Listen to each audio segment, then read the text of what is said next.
Can var amal yoktur fikretmey. Fikrusuzlar bir Allah'a şükretmey. Şükrusuzlar beşte farzın tüzetmey. Namazsızlar cennetlerine yetmey. Talaylıdır oğlum fikru etegen. Beşte farzın yürütüp düzetegen. Şular bulur cennetlerge yetegen. Namazsızlar cehennemge getegen.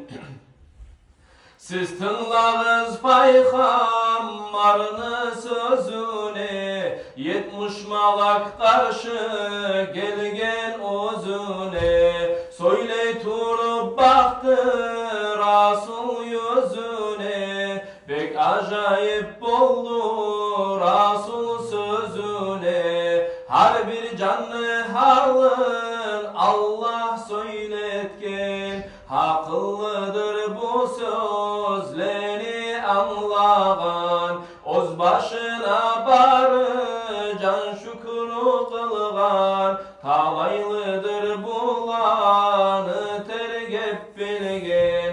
Malayikler ol Rasul'a anlatan, bu surmallar şükrü maktav deb aytkan. İslam dinine etip bizeni yaratkan, ermeletip sen bizin yaratmagan.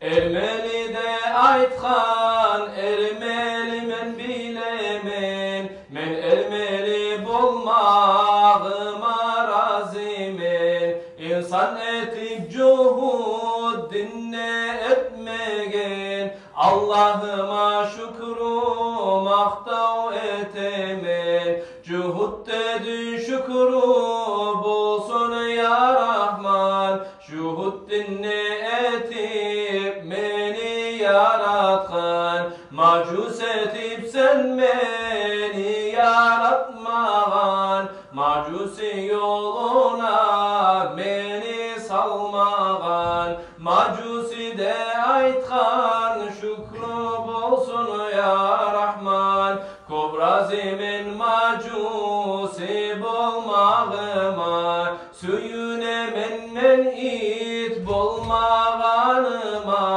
İnsan bulup şu yolda bolmağıma.